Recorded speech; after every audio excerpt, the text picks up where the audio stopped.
Bridge. तो Wheatstone bridge की बात हमने प्रीवियस क्लासेस में किया था। तो प्रीवियस क्लासेस में हमने कहा था कि if you arrange the four resistances P, Q, R and S which is shown in the diagram, and if the potential of point B is equals to the potential of point D, B point का potential D point के कैसा हो, equal होगा, तो ratio of these resistance will be equal, means P by Q will be equals to R by S।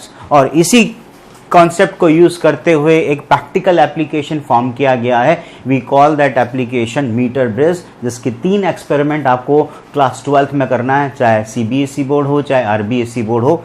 अगर हम metre bridge की बात करें तो सबसे पहले इसके कंस्ट्रक्शन की बात की जाए, तो कंस्ट्रक्शन की बात करें तो मीटर ब्रिज के अंदर क्या होता है कि 1 मीटर का एक स्केल हम यूज करते हैं, एक वायर होगा, उसके साथ एक वुडन ब्लॉक, जैसे कोई भी वुडन उसका है तो वुडन ब्लॉक आपने लिया, उस वुडन ब्लॉक में, इस वुडन ब्लॉक के अंदर ही यहां पर एक वायर कनेक्टेड होता है।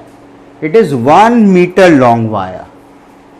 कितने लेंथ का वायर है? 1 metre long wire we use here.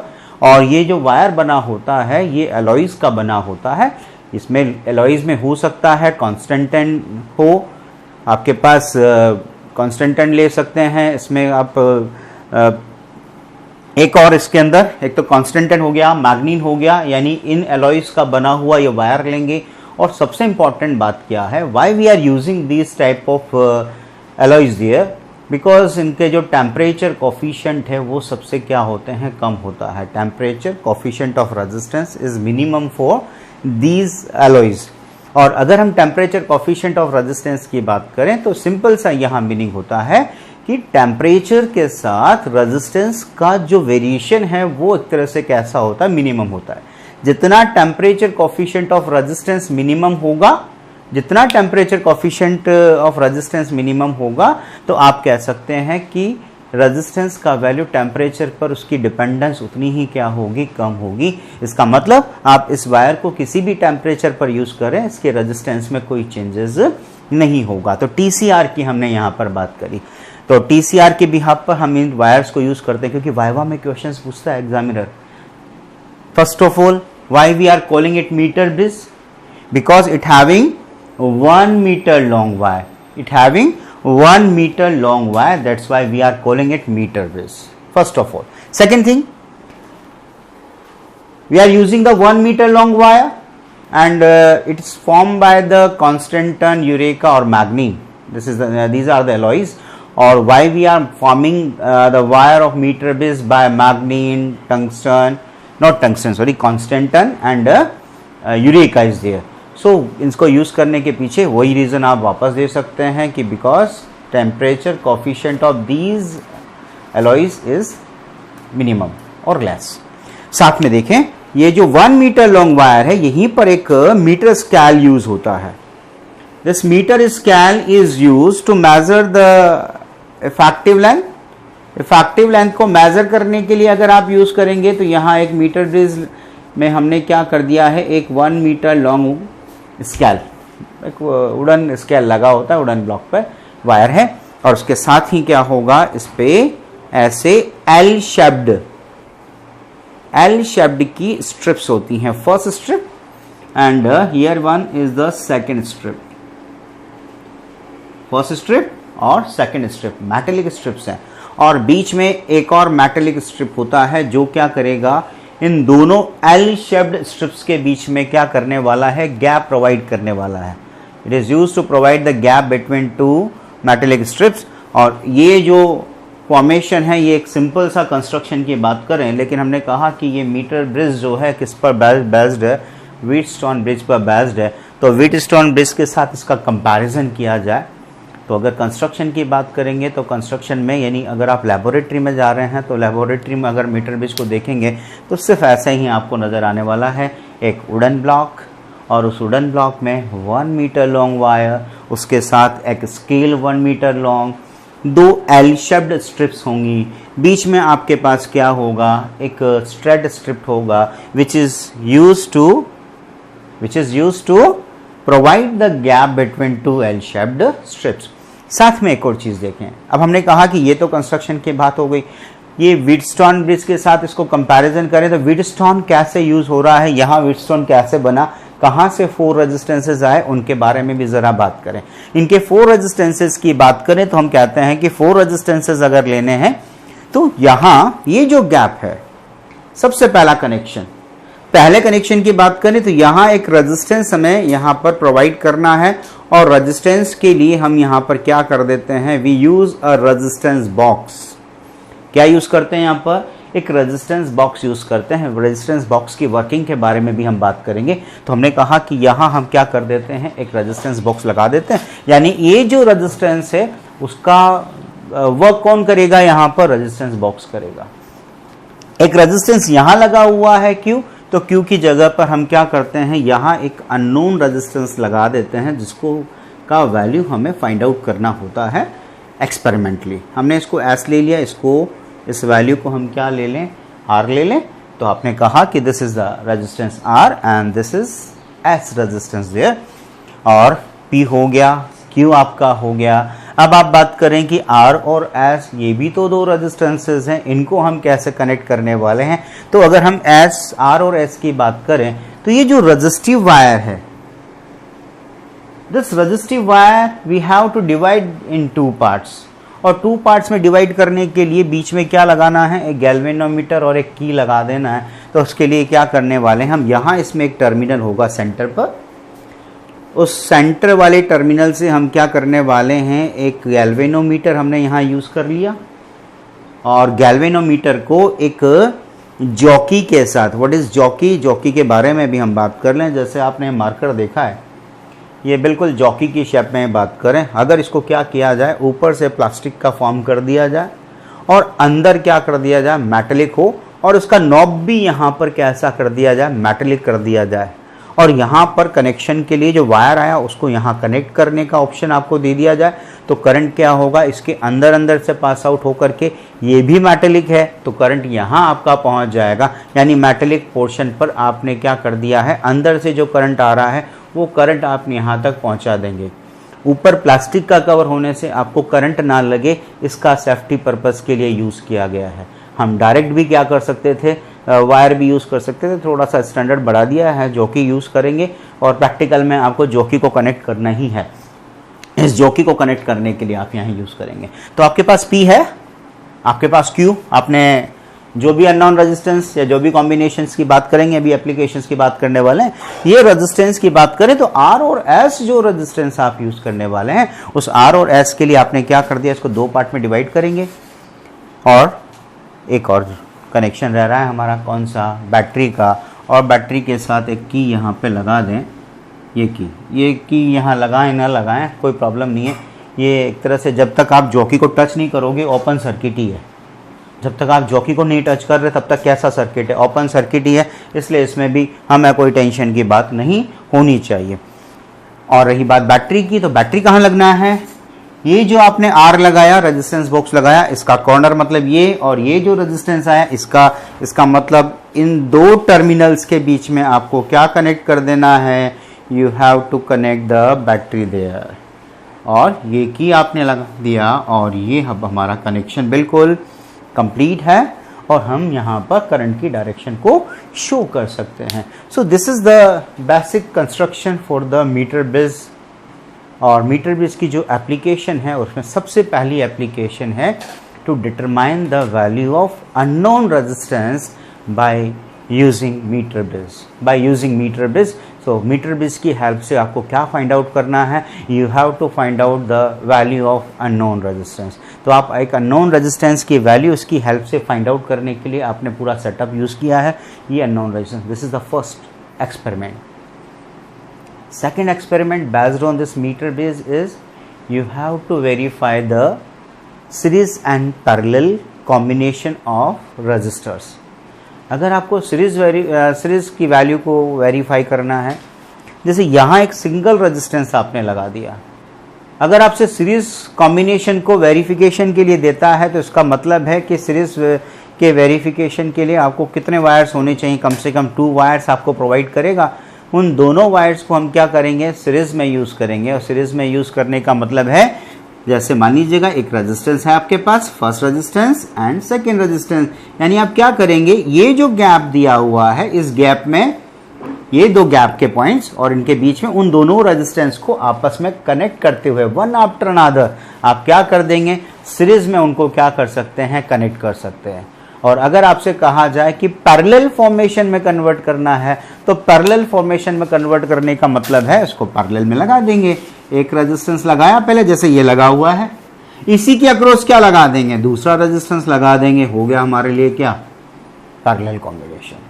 तो वो कॉम्बिनेशन, तो कितने एक्सपेरिमेंट करने हैं, 3 एक्सपेरिमेंट करने हैं, किसके बिहाफ पर, मीटर बेस के बिहाफ पर। कॉन्सेप्ट क्या लेना है, व्हीटस्टोन बेस। तो सबसे पहले तो हम कहेंगे कि मीटर बेस क्या है, that is the device which is based on a concept, we call that concept metre Wheatstone base. Okay, हो जाएगा। चलिए तो फिर स्टार्ट करें इसको। तो हम इसकी सबसे पहले क्या करने वाले हैं, हम इसकी मीटर बेस के बारे में यूज़ करें कि why we are calling it metre base, यानी सबसे पहले इसकी कंस्ट्रक्शन की बात करेंगे, फिर इसके प्रिंसिपल की बात करेंगे और प्रिंसिपल के बाद इसकी एप्लीकेशन की बात करेंगे। तो स्टार्ट करते हैं। सबसे पहले आप हेडिंग डालें मीटर बेस, और मीटर बेस में सबसे पहले आप लेंगे क्या, कंस्ट्रक्शन। ठीक है, मीटर बेस में आपको क्या लेना है, कंस्ट्रक्शन।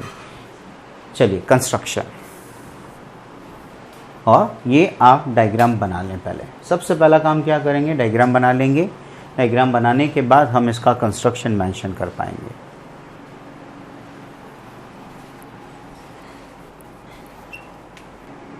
और उसके बाद हम इसकी कंस्ट्रक्शन को मेंशन करें।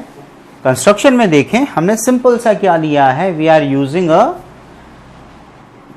Wooden board and wooden block पे आपने किया है एक 1 मीटर लॉन्ग वायर यूज किया है। That wire is form by the constantan, eureka और मैग्नीट, दीज आर द एलॉयज। और इसी के बिहाफ पर आपने 2 एल शेप्ड की ये स्ट्रिप्स यूज कर ली हैं, बीच में आपने एक स्ट्रेट स्ट्रिप यूज किया है, और सारा कनेक्शन हमने किसके बिहाफ पे बना दिया है, व्हीटस्टोन बेस के बिहाफ पर।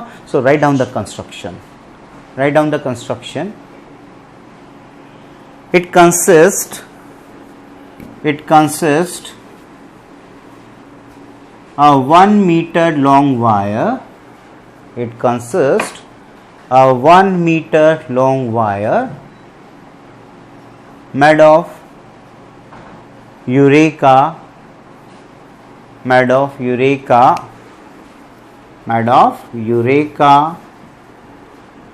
Constantan or magnesium. Write them. Made of Eureka, Constantan or magnesium.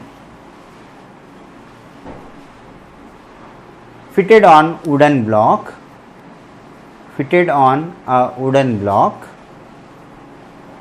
Fitted on a wooden block. 2 L-shaped strips.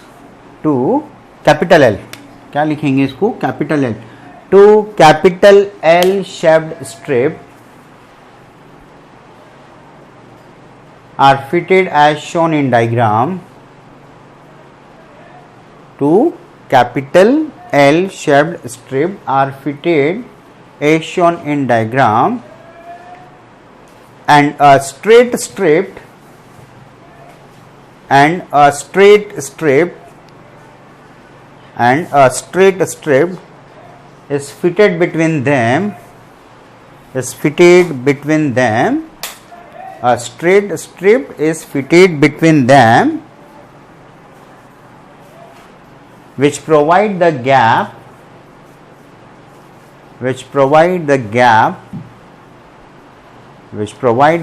between 2 L-shaped strip, between 2 L-shaped strip. Fine.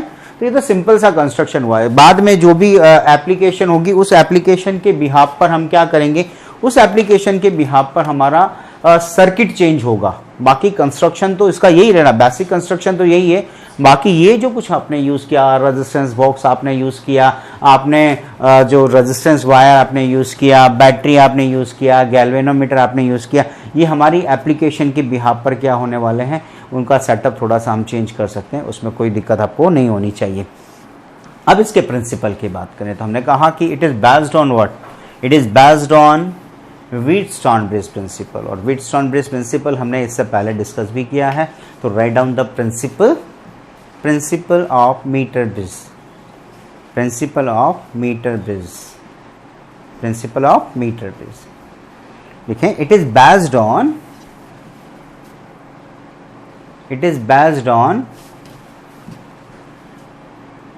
Wheatstone-bridge principle, it is based on Wheatstone-Bridge principle, it is based on Wheatstone-Bridge principle. According to that,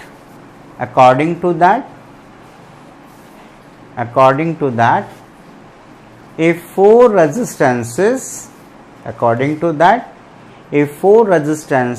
P, Q, R and S,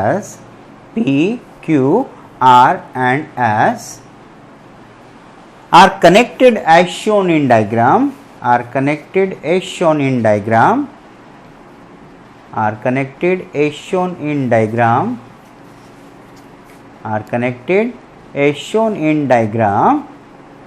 and if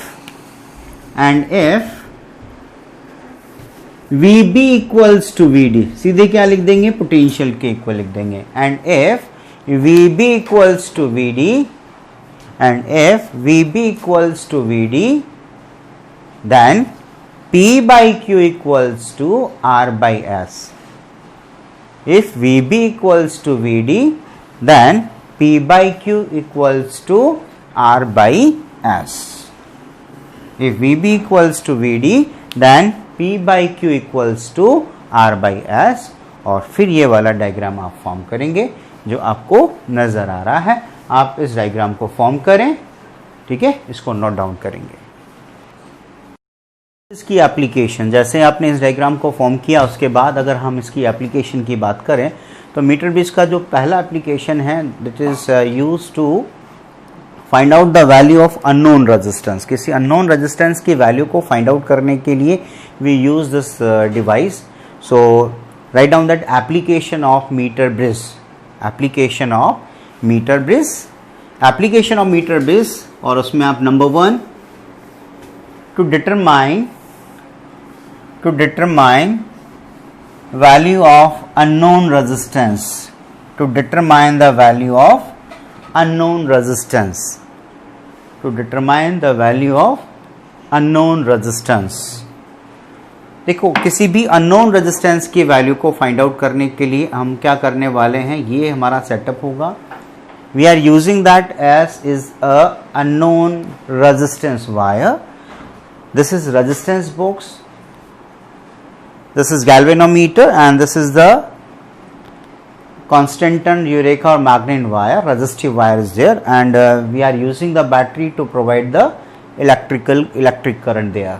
तो ये आप electric current को provide करने के बाद आपका जो setup तैयार होगा। हम इसमें से S का वैल्यू कैसे फाइंड आउट करें, S का वैल्यू यानी अननोन रेजिस्टेंस की वैल्यू आपको फाइंड आउट करना है। To find out that value, सबसे पहले हम रेजिस्टेंस बॉक्स की वर्किंग को भी यहीं पर एक्सप्लेन कर लें।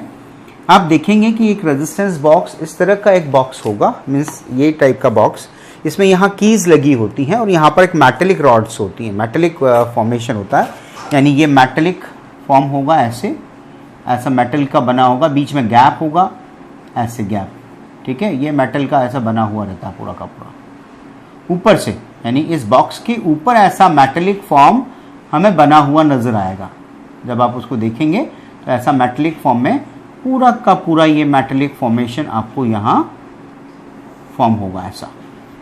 और इसमें क्या होता है, यहाँ पर कीज होती हैं, ये इसके बीच में की होती है, जैसे 1 ओम की, 2 ओम की, 3 ओम की। जो ऑर्डर होता है उसके बारे में बात करें तो 1 ओम, 2 ओम, 2 ओम, देन 5 ओम।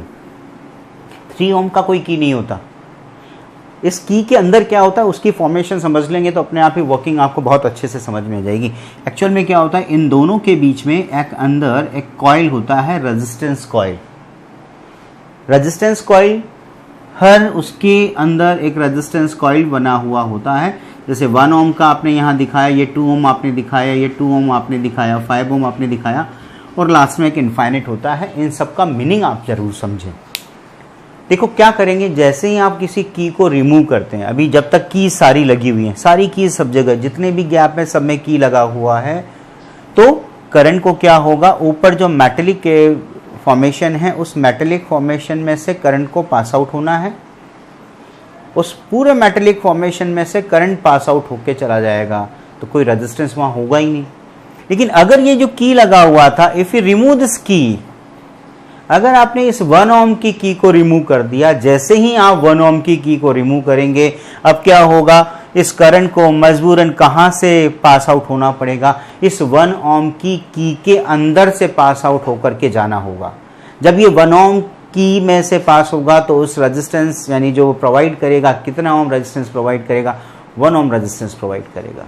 अब आपने मान लीजिएगा इस 1 ओम की को तो इंसर्ट कर दिया, अब आपने क्या कर दिया, 2 ओम को ओपन कर दिया। Now the resistance in the circuit will be 2 ohm, means ये जो रेजिस्टेंस बॉक्स अब आपको कितना रेजिस्टेंस प्रोवाइड करेगा, 2 ओम। अगर आप इस 1 और 2 दोनों की को ओपन कर दें तो आपको तो पता है combination, series combination, series combination में रेजिस्टेंसेस आर एडेड 1 ओम और 2 ओम, टोटल इज 3 ओम। तो अगर आपको 3 ओम चाहिए तो 1 और 2 ओम की आप ओपन कर दो, तो 1 ओम और 2 ओम की आप ओपन करेंगे तो कितने ओम रेजिस्टेंस आपके पास होगा, 3 ओम का रेजिस्टेंस आपके पास होगा। अगर आपको 4 ओम चाहिए, 1 ओम हो गया, 2 ओम हो गया, 3 ओम हो गया, 4 ओम चाहिए तो 2 ओम और 2 ओम से काम आप चला सकते हैं। 5 ओम चाहिए तो 5 ओम का तो की होता ही है। अगर ऑर्डर की बात करें तो मैंने क्या बोला, 1 ओम, 2 ओम, 2 ओम, 5 ओम, 5 के बाद मिलेगा 10, फिर 10 के बाद मिलेगा 20, फिर 20 और 50, फिर 100 और फिर 500, वटेवर डिपेंड करता है रियोस्टेट के ऑर्डर पर। 1000 तक में होता है, 10,000, 20,000। जब आप हाफ डिफ्लेक्शन मेथड का एक्सपेरिमेंट करेंगे तो वहाँ आपको थाउजेंड्स में भी आपको हाई रेजिस्टेंस बॉक्स मिल सकता है, मिलेगा ही। तो यहाँ ज़रा देखें, तो हमने कहा कि 1 ओम के लिए 1 ओम का की रिमूव कर दिया, 2 ओम चाहिए तो इसको तो इंसर्ट कर दिया, 2 ओम रिमूव कर दिया। फिर 3 ओम चाहिए तो 2 और 1 सीरीज में ले लिया। 4 ओम चाहिए तो 2 ओम और 2 ओम को सीरीज में ले लेंगे, 4 ओम हो गया। 5 ओम के लिए इन सबको इंसर्ट कर दिया, 5 ओम इंडिविजुअल निकाल लिया। 6 ओम चाहिए तो 5 और 1 6, 7 चाहिए तो 5 और 2 7। बस वो आपको पता होना चाहिए कि 5 + 2 कितना होता है, 5 + 3 कितना होता है, वो आपको अगर पता है तो you can find out the values. 11 चाहिए तो 10 और 1, 12 चाहिए तो 10 और 2, वही सारे कॉम्बिनेशन।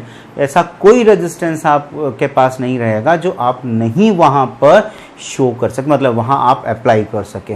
तो ये एक इसकी स्पेशलिटी है। तो अंदर क्या होता है वो भी आपको पता होना चाहिए, क्योंकि एग्जामिनर आपसे जब पूछे कि what is the functioning of this resistance box, तो आप रेजिस्टेंस बॉक्स की फंक्शनिंग आप उसको एक्सप्लेन कर सकते हैं।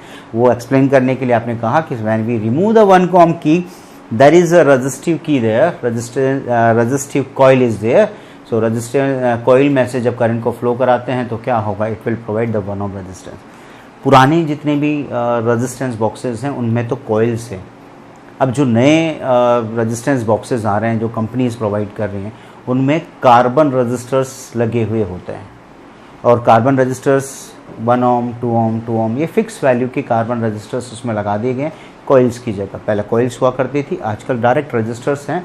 तो रजिस्टर्स को लगा करके ये रेजिस्टेंस बॉक्स की फॉर्मेशन यहाँ पर की जाती है। कोई प्रॉब्लम नहीं होना चाहिए इसको वर्किंग को एक्सप्लेन करने के लिए, क्योंकि 2 डिवाइस आपके लिए हैं, एक तो रियोस्टेट जो ओम्स लॉ में काम में लिया था और एक रेजिस्टेंस बॉक्स। दोनों में क्या डिफरेंस है, दोनों का डिफरेंस बता देता हूँ यहीं पर, क्योंकि वो पूछता है कि रियोस्टेट भी तो है रेजिस्टेंस को प्रोवाइड करने के लिए, फिर रेजिस्टेंस बॉक्स क्यों यूज़ कर रहे हैं रियोस्टेट के होते हुए। याद रखिएगा, रेजिस्टेंस बॉक्स से आपको पता है कि आप 1 ओम प्रोवाइड कर रहे हैं, कि 2 ओम प्रोवाइड कर रहे हैं, कि 3 ओम प्रोवाइड कर रहे हैं। पर रियोस्टेट से आप नहीं कह सकते कि इट्स इज़ 1 ओम, 2 ओम, 3 ओम, क्योंकि उसमें तो वायर की लेंथ के भी यहाँ पर हम क्या करते हैं, रेजिस्टेंस को चेंज करते हैं, तो वहाँ तो लेंथ चेंजिंग के बिहाफ पर है, तो वहाँ कोई फिक्स वैल्यू रेजिस्टेंस आप प्रोवाइड कर रहे हो, आप मेजरेबल नहीं है। लेकिन यहाँ आपके लिए वो रेजिस्टेंस मेजरेबल है, वी कैन मेजर दैट कि it is 1 ohm 2 ohm and what ever. तो ये इसका एक बहुत इंपॉर्टेंट फीचर है, दोनों का डिफरेंस भी आपको पता होना चाहिए। हाँ, अब बात करें हम कि किसी अननोन रेजिस्टेंस की वैल्यू को निकालने के लिए क्या किया जाए। तो क्या करना है, सबसे पहले रेजिस्टेंस बॉक्स लगा ही रखा है आपने एस लगा ही रखा है। आप क्या करेंगे, बैटरी सब आपने लगा दिया। सबसे पहला काम क्या करेंगे, you have to remove the resistance from the resistance box. आप क्या करेंगे, रेजिस्टेंस बॉक्स से आपने सपोज अभी हम आइडियल क्या ले रहे हैं कि आर ओम निकाला। आर ओम निकालने का मतलब यहाँ 1 ohm भी हो सकता है, 2 ohm भी हो सकता है, 3 ohm भी हो सकता है, 4 ohm भी हो सकता है, 5 ohm 6 ohm। फिर बोल रहा हूँ सीबीएसई में 5 रीडिंग्स, तो 1 2 3 4 5। आरबीएसई की बात कर रहे हैं तो 1 2 3 4 5 6 रीडिंग्स आपको वहाँ पर क्या करना है, यूज़ करना है, लेना ही है ऑब्जर्वेशन। तो एक एग्जाम्पल की फॉर्म में बात करें तो आपने यहाँ से आर ओम रेजिस्टेंस को रिमूव किया। जैसे ही आप आर ओम रेजिस्टेंस को रिमूव करेंगे, क्योंकि आपने पहले ही बोला है कि it is based on the Wheatstone bridge concept, तो व्हीटस्टोन ब्रिज कॉन्सेप्ट में हम क्या करते हैं, आपको पता है कि जब रेजिस्टेंसेस बैलेंस्ड होते हैं तो बीच वाले पार्ट में कोई करंट फ्लो नहीं होता है। कोई करंट फ्लो नहीं होने का मतलब है galvanometer will show the zero deflection. तो आप क्या करेंगे, अब आपको पता नहीं है कि इस जो वायर है रजिस्टिव वायर, इसका कितने पोर्शन का रेजिस्टेंस, इसके किस पोर्शन के रेजिस्टेंस से क्या हो सकता है, बैलेंस हो सकता है, वो किन की वैल्यू पर डिपेंड करेगा, आर और एस की वैल्यू पर डिपेंड करेगा। तो आपने तो यहाँ से रेजिस्टेंस बॉक्स में से आर ओम रेजिस्टेंस निकाला, तो आपके लिए तो ये रेशो तो क्या हो गया, आर बाई एस हो गया, फाइन। अब आपको क्या करना है, इस रेशियो को इसके इक्वल लाना है। तो क्या करते हैं जरा देखें, इस प्रैक्टिकल को स्टार्ट करने से पहले एक थीम जरूर समझ लेना कि गैल्वेनोमीटर में जो जीरो होता है वो जीरो कहाँ होता है, बिल्कुल सेंटर पे होता है। This is the galvanometer. जब तक आप कोई करंट नहीं फ्लो कर रहे हैं तो उसका जीरो यानी कि उसका निडल जो होगा गैल्वेनोमीटर का बिल्कुल सेंटर पे ऐसे होगा। बाकी डिवाइस में जीरो इधर होता है, याद आ रहा वो लेफ्ट साइड से, फिर यूँ बढ़ता है, यहाँ जीरो ऐसे होता है। हम इसमें सर्किट को चेक करने के लिए कि ये सर्किट आपने सही बना रखा है या नहीं बना रखा है, उसको चेक करने के लिए भी हम गैल्वेनोमीटर को यूज़ करते हैं। क्या करना है, ये जो जॉकी है, जैसा कि मैंने आपको पहले वाले उसमें बताया, जॉकी जो है, जॉकी को आप यहाँ टच करें। Suppose this is A point and this is the B point, this is J point, no problem. तो आपने कहा जब आप इसको यहाँ टच करेंगे तो ये जो गैल्वेनोमीटर है उसका जो निडल का डिफ्लेक्शन है वो या तो लेफ्ट जाएगा या राइट जाएगा, किधर भी जा सकता है, उससे मतलब नहीं है आपको। लेफ्ट साइड गया सपोज, जब आप उसको जॉकी को कहाँ टच करेंगे, जो जॉकी है इसको यहाँ टच करें लास्ट वाले पॉइंट पर, तो आप देखेंगे कि जो डिफ्लेक्शन पहले लेफ्ट में था वो कैसा चला जाएगा, राइट में चला जाएगा। या पहले अगर राइट में आ रहा था तो अब कहाँ चला जाएगा, लेफ्ट में चला जाएगा, यानी कि जस्ट रिवर्स हो जाएगा डिफ्लेक्शन। दोनों साइड डिफ्लेक्शन आने का मतलब है जीरो कहीं ना कहीं बीच में होगा, यानी दोनों पॉइंट्स के बीच में कहीं ना कहीं जीरो होगा। इसका मतलब इसका रेशो, इसका रेशो, इसका रेशो, इसका रेशो आपस में कैसा होने वाला है, बैलेंस होने वाला है। यही व्हीटस्टोन की थीम पे हम काम कर रहे हैं। तो इसको यूज़ करने के लिए हमने कहा कि ये रेशो इसके साथ, तो हम क्या करेंगे, इसको टच करेंगे जॉकी को। टूकी को टच करते करते हम ऐसे पॉइंट पर लेके आएंगे जहां गैल्वेनोमीटर का जो निडल है बिल्कुल कहाँ आ जाए, जीरो पे आ जाए, यानी कि इसमें इस वाली ब्रांच में करंट फ्लो होना बंद हो जाए। जैसे ही करंट बंद होगा गैल्वेनोमीटर क्या करेगा, जीरो डिफ्लेक्शन शो करेगा। और हमने कह दिया कि suppose that length is L, वो लेंथ कितना है, एल है।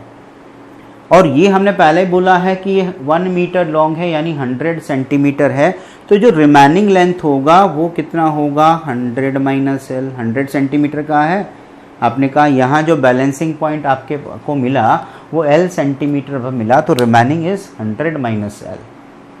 तो इसको अगर हम देखें तो हमने कह दिया कि सपोज करिएगा कि ये जो वायर है उसके यूनिट लेंथ का रेजिस्टेंस कितना है, small R. If the resistance of constant and eureka wire is small r per unit length.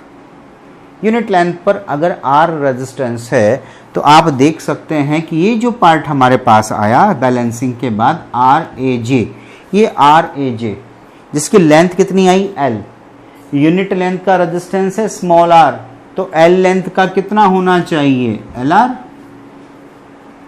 Fine.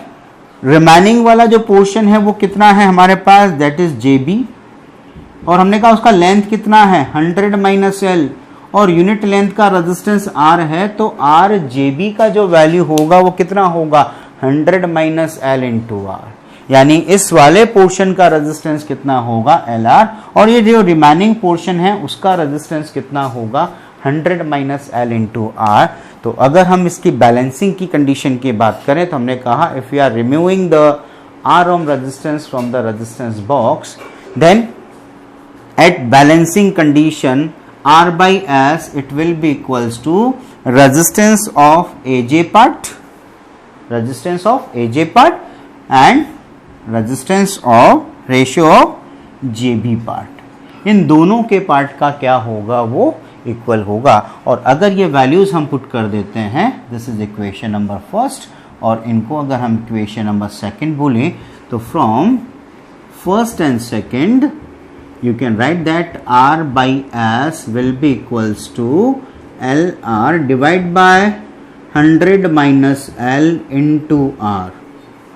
Small r से आप स्मॉल r को जैसे ही कैंसिल करने वाले हैं, स्मॉल r को अपने स्मॉल r से कैंसिल किया तो R by S it will be equals to L upon 100 minus L.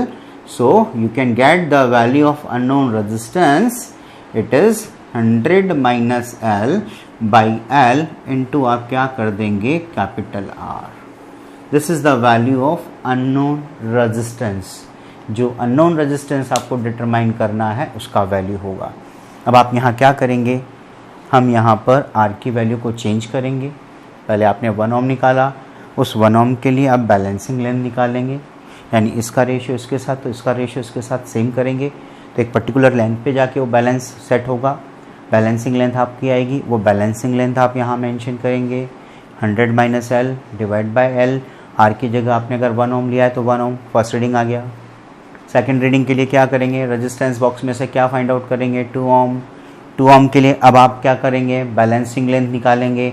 ये जो बैलेंसिंग लेंथ आएगा, अब आप यहाँ उस बैलेंसिंग लेंथ को लिखेंगे तो आपके पास जो रिजल्ट होगा वो 2 ओम के लिए होगा. ऐसे आपको 1 ओम, 2 ओम, 3 ओम, 4 ओम up to 6 ohm if you are in RBSC and 1 to 5 ohm if you are in CBSC आपको फाइंड आउट करना है. तो अब इसको कैसे नोट डाउन करेंगे उसको जरा मेंशन करें. आपने जो डायग्राम वहाँ पे कंस्ट्रक्शन में बनाया था वहीं पर आप क्या कर देंगे, ये लेंथ तो आप L दिखा देंगे और ये रिमेनिंग लेंथ आपने कितना कर दिया है 100 माइनस L. तो जो डिटर्मिनेशन है उस डिटर्मिनेशन में आप चाहें तो वापस से डायग्राम फॉर्म कर सकते हैं और उसमें लिखना स्टार्ट करेंगे. क्या लिखेंगे, लिखें इसमें if RB is resistance box, write down that RB is resistance box, not if.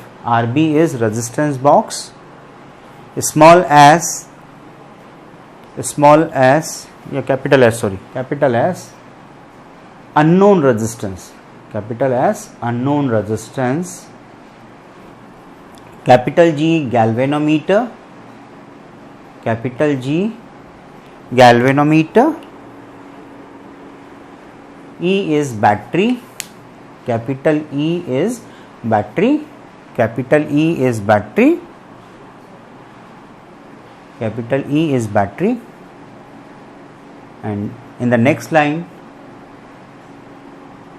if we remove, right in the next line, if we remove capital R ohm resistance, if we remove capital R ohm resistance from resistance box, if we remove capital R ohm resistance from resistance box and the balancing length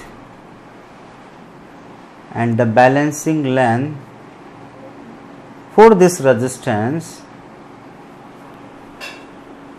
is at L centimeter, if the balancing length for this resistance is at L centimeter from capital A, from end capital A, from end, कौन सा end से बात कर रहे हैं? capital A, then according to Wheatstone-Bridge principle,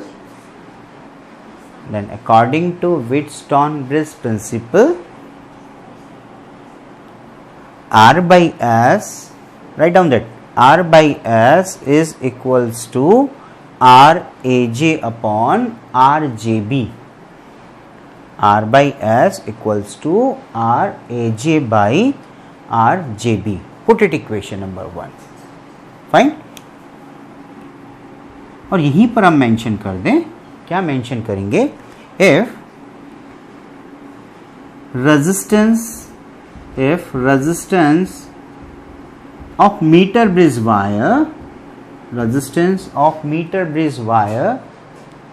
per unit length, if resistance of meter bridge wire per unit length is small r, per unit length is small r, then you can write that RAG कितना होगा? L length आपने balancing बोला है तो RAG is LR and RJB is 100 minus L into R, और ये दोनों equations को हम मिक्स करें from first and second, then you will get that R by S equals to LR divided by 100 minus L into R. Small r से small r आपने cancel किया, so R by S equals to L upon 100 minus L, and the cross multiply करेंगे, then we will get the value of unknown resistance S equals to 100 minus L upon L into capital R. Okay, or we will change the value of resistance and then we can get the value of this unknown resistance, and then we can find out the average value of unknown resistance.